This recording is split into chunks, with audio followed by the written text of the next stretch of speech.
الحمد لله وكفى، وصلاة وسلاما على النبي المصطفى محمد بن عبد الله صلى الله عليه وسلم.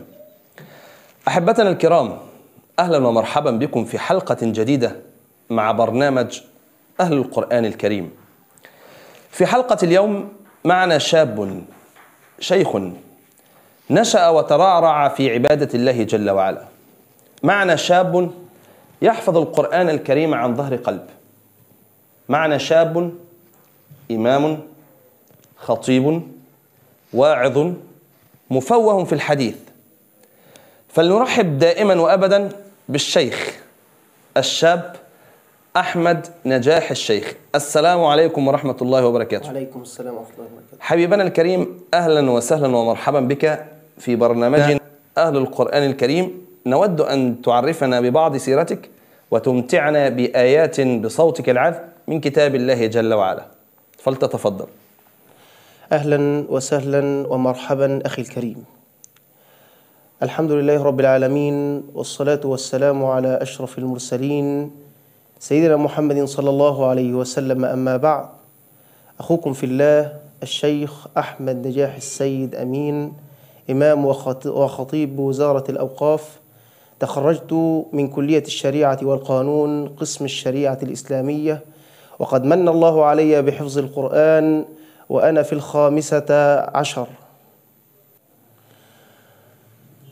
أعوذ بالله من الشيطان الرجيم. بسم الله الرحمن الرحيم. هل أتى على الإنسان حين من الدهر لم يكن شيئا مذكورا. إنا خلقنا الإنسان من نطفة أمشاج نبتليه فجعلناه سميعا بصيرا. إنا هديناه السبيل إما شاكرا وإما كفورا. إنا أعتدنا للكافرين سلاسل وأغلالا وسعيرا. إن الأبرار يشربون من كأس كان مزاجها كافورا.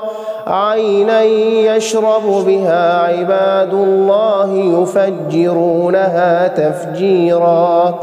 يوفون بالنذر ويخافون يوما كان شره مستطيرا.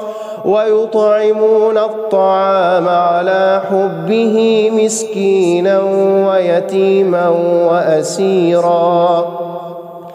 إنما نطعمكم لوجه الله لا نريد منكم جزاء ولا شكورا. إنا نخاف من ربنا يوما عبوسا قمطريرا. فوقاهم الله شر ذلك اليوم ولقاهم نضرة وسرورا. صدق الله العظيم. الله أكبر، ما أروع هذا الصوت. أحبتي في الله، دائما وأبدا أهل القرآن لهم معزة خاصة. أهل القرآن هم أهل الله وخاصته. أهل القرآن دائما وأبدا يأخذون مشاعر الإنسان وأحاسيسه من هم الدنيا وغمها إلى هم الفرج القريب من الله سبحانه وتعالى. القرآن جعله الله سبحانه وتعالى فرجا، وننزل من القرآن ما هو شفاء ورحمة للمؤمنين. أحبتي في الله، ها هو قد انتهت حلقتنا اليوم مع برنامج أهل القرآن الكريم، سائلين المولى عز وجل أن يبارك في ضيفنا وفي شيخنا، وأن يبارك في حضراتكم جميعا، ونوعدكم بأنه في لقاء جديد مع ضيف جديد برنامج أهل القرآن الكريم. والسلام عليكم ورحمة الله وبركاته.